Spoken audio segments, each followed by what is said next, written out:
¿Qué clase de país sacrifica a 30.000 soldados en una sola ciudad en un solo mes y aún así lo llama progreso? En el este de Ucrania, el avance ruso hacia Pokrovsk se ha vuelto más oscuro que una simple ofensiva. La ciudad está en ruinas, la gente se fue. Solo queda muerte y destrucción. El asalto continúa, como si sacrificar vidas entre escombros pudiera parecer una victoria. Pokrovsk refleja todo lo que la guerra de Rusia ha destruido. Los defensores ucranianos, en desventaja numérica y de armamento, resisten mientras iglesias y barrios desaparecen bajo misiles. Pero aquí ocurre algo más que el Kremlin no quiere mostrar al mundo. Tras los titulares y el conteo de cuerpos, se gesta un colapso más profundo. Cuando lo veas, entenderás por qué esta batalla podría perseguir a Rusia mucho después. Entremos en la carnicería. Actualmente, Pokrovsk está al borde de extinguirse. El horizonte es irregular, destrozado por un bombardeo interminable.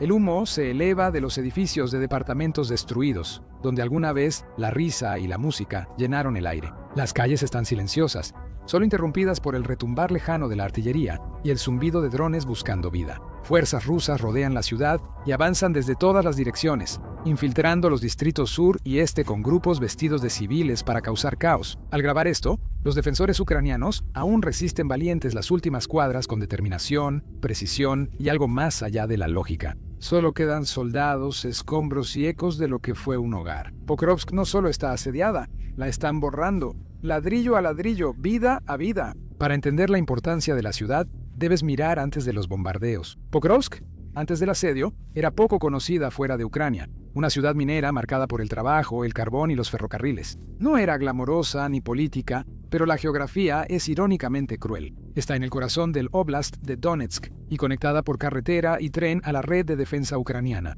Controlar Pokrovsk significa dominar las rutas hacia Minarod y las defensas del oeste de Donetsk. Su posición es un enlace vital en esta guerra, lo que la vuelve invaluable. Pero hay más en juego que la logística. Más allá de sus caminos y vías férreas, Pokrovsk tiene un peso simbólico.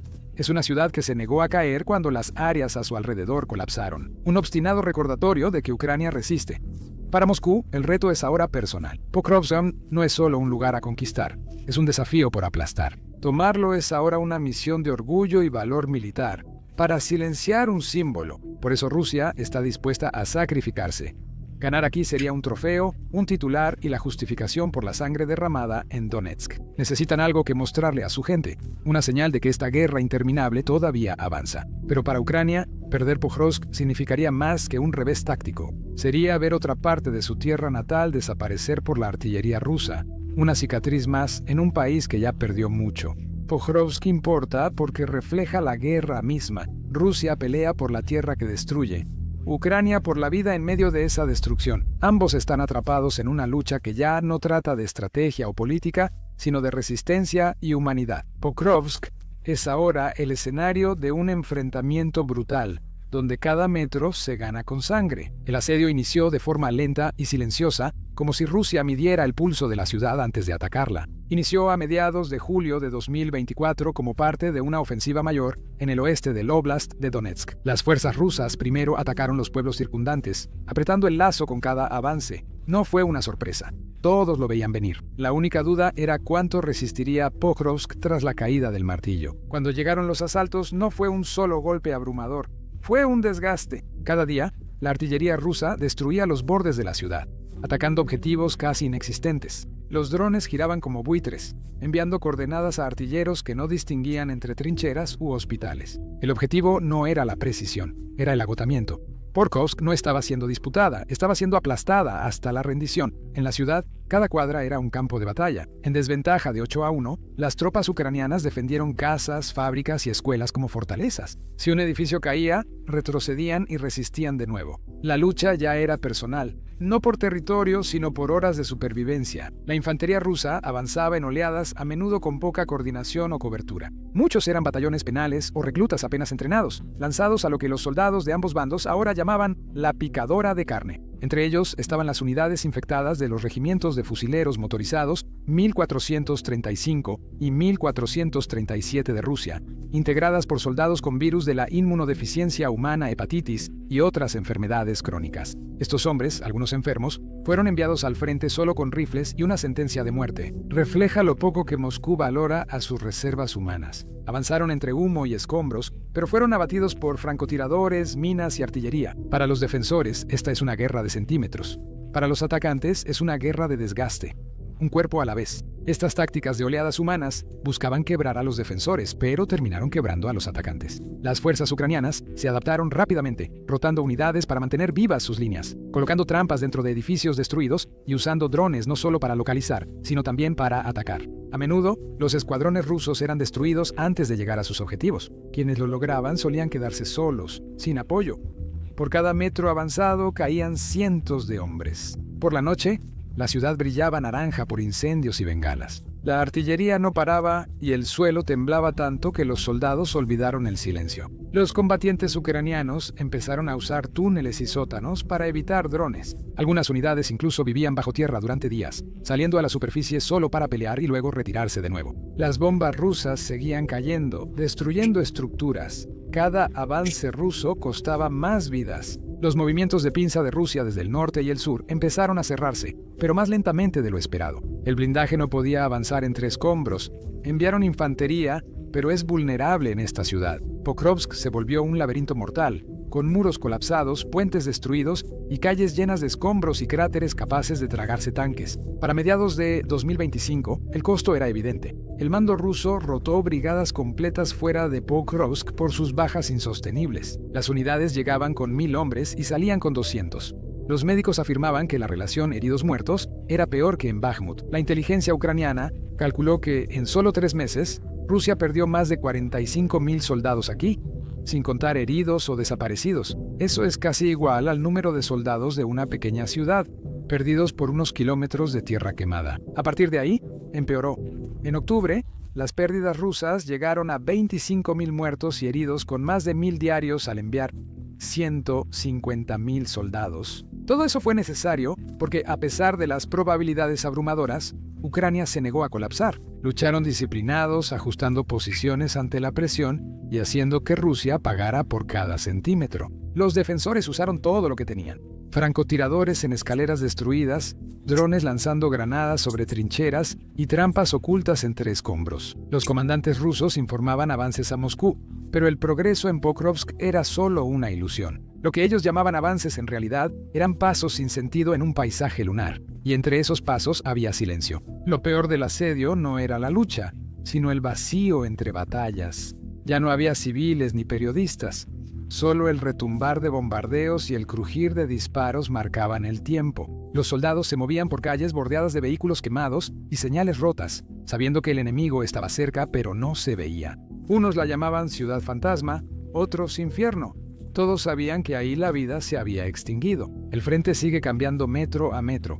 Rusia dice controlar distritos que cambiaron de manos en horas. Ucrania usa artillería y drones para cortar suministros y frenar a las tropas rusas, obligándolas a reagruparse. El asedio es un ciclo de sufrimiento que ninguno quiere romper. Para Rusia, detenerse sería admitir debilidad. Para Ucrania, retirarse sería perder una ciudad y un símbolo de resistencia que rápidamente se desvanece. Llega un momento en todo asedio en que la lucha deja de sentirse como una guerra y empieza a sentirse como una demolición. Pokrovsk cruzó esa línea hace mucho tiempo. La ciudad, antes vibrante, ahora es solo una sombra y una herida abierta en la estepa de Donetsk. Desde arriba parece una mancha gris y negra. Distritos cubiertos de humo y polvo, calles que antes iban a escuelas y mercados, ahora no llevan a ningún lado. Solo hay escombros en todas direcciones. El hospital principal, una de las últimas estructuras activas, fue atacado 2 veces en una semana hasta quedar solo concreto, polvo y silencio. La estación de tren, antes el corazón de Pokrovsk, ahora es solo un esqueleto de acero y vidrios rotos. La plataforma tiene casquillos en vez de pasajeros. Hasta la naturaleza fue despojada. Los pocos árboles restantes están ennegrecidos, sin hojas y con troncos astillados por la metralla. El aire huele a hollín húmedo y metal, pesado, pegándose a todo. Los soldados sienten sabor a humo al respirar. Al cerrar los ojos, aún oyen el eco incesante de la artillería. Manzanas que antes albergaban a miles, ahora son páramos irreconocibles. No puedes saber dónde hubo una casa, solo que alguien murió ahí. En el Kremlin, un general pone otra medalla en un mapa y dice que fue un buen día. La infraestructura colapsada ha vuelto a Pokrovsk un lugar ilógico. No hay electricidad, agua potable, hospitales ni transporte. Incluso los vehículos militares apenas pueden desplazarse entre la destrucción. Los convoyes avanzan despacio por caminos con cráteres, donde cada vuelta puede llevar a un puente colapsado o un callejón sin salida. Generadores zumban en la oscuridad como fantasmas, manteniendo vivo el equipo que funciona. De noche no hay luces, solo el parpadeo de bengalas y el resplandor de fuegos lejanos. Pero antes no era así. Antes de evacuar a los últimos civiles, Pokrovsk tenía unos 60.000 habitantes. Antes una ciudad vibrante, ahora vacía. No está abandonada, sino que la despojaron de todo lo humano.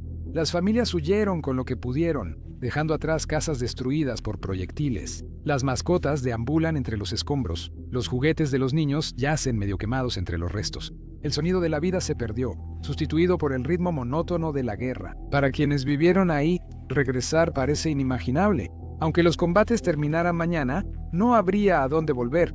Ya no existen escuelas, hospitales, ni servicios básicos. Ya no existen. Reconstruir una ciudad así costaría miles de millones solo en materiales. Puedes verter concreto y cambiar ventanas, pero ¿cómo reemplazas los recuerdos que ardieron en cada edificio? ¿Cómo reconstruyes un alma? Simplemente no lo haces. Redibujas el mapa y finges que el viejo Pokrovsk nunca existió.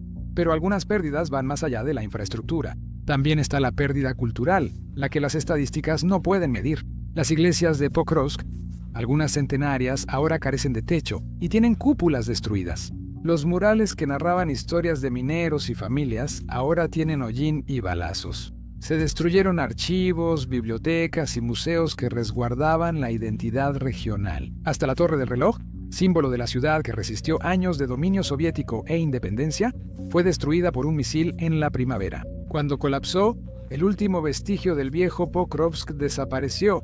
Ahora solo los soldados habitan la ciudad. Viven entre ruinas que susurran sobre vidas pasadas. Algunos se refugian en departamentos derrumbados, durmiendo junto a muebles quemados. Algunos se ocultan en sótanos usados antes por familias durante ataques. Todas las habitaciones cuentan la misma historia. Alguien amó este lugar y lo hizo un hogar. Ahora ya no existe. Es difícil ver lo que queda de Pokrovsk y llamarlo ciudad. Aún así, la lucha sigue. Rusia envía más tropas a los escombros intentando acabar lo ya destruido. Ucrania defiende lo que queda, no por estrategia, sino porque es sagrado. Porque Pokrovsk se ha convertido en más que un punto en el mapa. Es una línea trazada con sangre que ninguno de los dos bandos puede permitirse borrar. El ejército ruso lo transformó en una cinta de cuerpos. Nuevos reclutas llegan de todo el país, algunos apenas entrenados y otros de prisiones o unidades penales. Les dan rifles, les dicen a dónde ir y los envían hacia las mismas calles que se tragaron a la última oleada. La mayoría no dura mucho tiempo. Los drones ucranianos los detectan antes de que siquiera lleguen a cubrirse. La artillería termina lo que los drones comienzan. Y cuando caen, otro pasa por encima de ellos y sigue caminando hasta que también desaparece. Lo más grotesco es lo poco que esta realidad importa a quienes dan las órdenes. Funcionarios del Kremlin hablan de moral e impulso, mientras soldados en Pokrovsk duermen en agujeros y sangran bajo techos derrumbados. El calendario de rotación es caótico.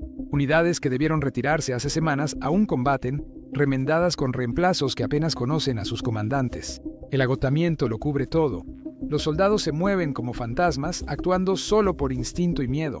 Algunos dejan de preocuparse por la misión por completo. Cuando la supervivencia se convierte en la única estrategia y cuando sobrevivir es el único objetivo, la disciplina empieza a fracturarse. Se escuchan rumores en las transmisiones de radio capturadas sobre motines y negativas a avanzar, de oficiales que son asesinados por sus propios hombres después de obligarlos a realizar otro ataque suicida. Que los rumores sean ciertos o no, no importa. Lo relevante es que existen. Hablan del nivel de desesperación que se ha arraigado dentro de las filas de Rusia, después de todos los asaltos fallidos, donde ya no queda nadie para regresar y dar el informe. El Kremlin afirma que las pérdidas son sostenibles. Llaman héroes de la patria a los caídos, mártires de una causa ya indefinible. Los medios estatales presentan cada avance como decisivo, ocultando la verdad.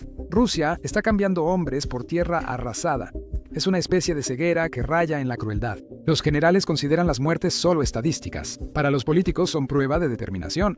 Pero en el terreno cada estadística es un rostro, una vida perdida por unos metros de tierra. Médicos rusos relatan escenas increíbles. Los hospitales de campaña están saturados de heridos sin extremidades, con uniformes llenos de sangre y polvo. Los suministros son tan escasos que algunos son atendidos sin anestesia. Muchos no sobreviven el viaje de regreso a la retaguardia. La cadena de mando los entierra rápidamente, tanto literal como figurativamente, registrando las muertes como desaparecidos en acción. Para suavizar el golpe, las familias en casa reciben una carta y una medalla, pero nunca la verdad. ¿No sorprende que la moral haya caído tanto? El mito de la invencibilidad del ejército ruso se desvaneció en el humo sobre Pokrovsk.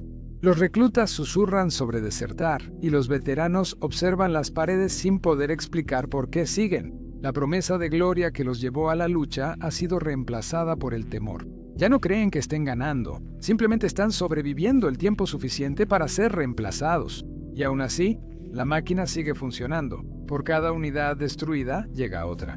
Es un ciclo que se alimenta de la negación y la propaganda, y está arrastrando a toda una generación de hombres rusos al olvido. Pokrovsk se ha convertido en un símbolo de esa locura, un lugar donde la estrategia ha dado paso al puro sacrificio. Esto ya no es una guerra, es autodestrucción disfrazada de conquista. Y aún así, siguen viniendo porque Moscú se ha convencido de que capturar Pokrovsk significará algo, que el mundo lo verá como un triunfo en vez de una tragedia. Pero si Rusia pone su bandera en esos escombros, ¿eso es una victoria? Heredarán el cadáver de una ciudad y los fantasmas de los hombres que enterraron para conseguirla. El costo es tan alto que hasta ganar parece perder. Ucrania también ha pagado un precio. Los defensores han perdido alrededor de 10.000 soldados desde principios de 2025 en la lucha de Donetsk, con quizás 5.000 relacionados solo con Pokrovsk. Las unidades se relevan, los médicos agotados están abrumados por heridas de metralla y ataques de drones que no dejan margen de error. Pero esas cifras son solo una fracción de la hemorragia de Rusia.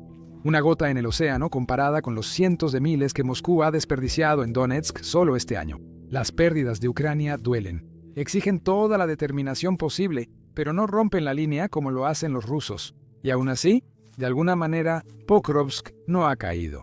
Entre humo y bombardeos, aún surgen destellos de vida que resisten. En los sótanos de edificios colapsados, los soldados ucranianos curan a sus heridos, recargan y se preparan para otro día. Eso ni siquiera debería ser posible. Su mundo se reduce a escombros y polvo. Pero aún así mantienen la línea con una furia silenciosa. Algunos no han dormido en días, algunos no han visto la luz del sol en semanas, pero siguen luchando.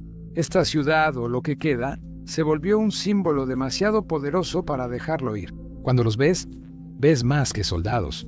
Ves el último pulso de una ciudad que se niega a dejar de respirar. Aquí no hay glamour ni discursos dramáticos, solo determinación forjada a partir de la pérdida y la lealtad. Luchan unos por otros, por la gente que alguna vez llenó estas calles, por la idea de que Ucrania aún puede mantenerse en pie, incluso cuando el suelo bajo sus pies ya no existe. Sus radios transmiten órdenes breves y tranquilas. Se mueven con precisión y automatismo entrenado. Cada contraataque, emboscada o ataque con dron en estos restos es una declaración. Pokrovsk puede estar rodeado, pero no está derrotado. Si Rusia captura la ciudad y están cerca en el momento de esta investigación, lo llamarán una victoria. Lo anunciarán en grande en medios estatales, como si capturar la ciudad justificara lo ocurrido dentro. El Kremlin destacará las calles tomadas, los edificios asegurados y las posiciones estratégicas ganadas. Hablarán de progreso, de impulso y de los soldados que se sacrificaron por la patria. Quien observa de cerca nota la brecha entre la narrativa y la realidad. Los soldados en el terreno están extremadamente exhaustos. Las unidades están destrozadas, tanques y artillería se destruyen más rápido de lo que se reemplazan. Dicen que la victoria se construye sobre tierra arrasada y sangre, un triunfo que hace que la palabra pierda sentido. Ucrania ve a Pokrovsk como un símbolo de desafío, no de conquista. Incluso si Pokrovsk cae, no será solo una pérdida. Mantener la ciudad durante más de un año es un símbolo de desafío, de la tenacidad humana ante probabilidades imposibles. Los soldados pelearon porque rendirse no era opción, no por gloria. Cada ataque de dron que frenó el avance ruso, cada emboscada en una escalera derrumbada, cada hora sobrevivida. Estas son las verdaderas medidas de la victoria. Esa resistencia llegará lejos. La resistencia de Pokrovsk resonará en las trincheras de futuras batallas y en los susurros de los soldados que recuerdan lo que se necesitó para mantener la línea. Quedará grabado en las paredes de otros pueblos que se niegan a morir como un grito de guerra. Recordará al mundo que los números no lo deciden todo, que la resiliencia puede durar más que el poder de fuego, que el valor, afilado por la desesperación y el propósito, puede detener incluso a la máquina más brutal. Rusia puede redibujar mapas, pero por cada edificio que toma, pierde parte de su ejército. Por cada milla que avanza, consume más hombres, acero y tiempo del que puede permitirse. Pokrovsk es una prueba de que los avances de Moscú se pagan con su propia ruina. Pokrovsk nunca se desvanecerá de la memoria del pueblo. Vivirá en los soldados que defendieron y en las familias obligadas a huir. Para el resto del mundo, Pokrovsk será tanto una advertencia como un símbolo. Una advertencia de hasta dónde llegaría Rusia por su obsesión y un símbolo de lo que Ucrania soportó para seguir libre. Pokrovsk no solo es un campo de batalla, también refleja los extremos de la guerra. Muestra cuando la estrategia se rinde al sacrificio y la propaganda suplanta el propósito. Para Rusia será recordada como una victoria vacía. Para Ucrania, demuestra que, incluso bajo gran presión, la dignidad y resistencia son posibles. Para el mundo, demuestra que la determinación humana resiste hasta el bombardeo más intenso. La ciudad puede caer y las ruinas reconstruirse, pero la memoria perdurará. Rusia podrá tomar la tierra, pero no el espíritu que la defendió. Ese es permanente. Pokrovsk ya ha ganado algo mucho más grande que cualquier bandera entre los escombros. Probablemente ya te diste cuenta de esto, pero cada vez que intentamos mostrarte lo que realmente está sucediendo en las líneas del frente de esta guerra, YouTube ya sea desmonetiza el video o simplemente lo bloquea por completo. Nos han quitado videos solo por mostrar la verdad. No propaganda, no clips falsos, sino material verificado, analizado con la ayuda de veteranos reales. Mientras tanto, los mismos medios de comunicación principales que dicen preocuparse por la transparencia, ni siquiera te muestran lo que realmente están haciendo los misiles rusos en las ciudades ucranianas. Por eso creé Conceptos Básicos de Negocios, nuestra plataforma independiente de YouTube y sin censura. Aquí compartimos videos exclusivos, análisis expertos y reportajes inéditos fuera de las noticias convencionales. No se trata de clics o vistas, sino de documentar la verdad antes de que los algoritmos y la política la oculten. Y la única razón por la que podemos mantener este sitio web en funcionamiento es por ustedes, los fans, los espectadores, las personas que realmente se preocupan por lo que está pasando. No tenemos patrocinadores, no tenemos corporaciones que nos respalden. Solo contamos con su apoyo. Si apoyas el periodismo independiente y quieres saber la verdad, visita basicsinsider.com ahora. Haz clic en el enlace de la descripción o escanea el código QR en pantalla. La guerra no solo ocurre en el campo de batalla, también por la verdad.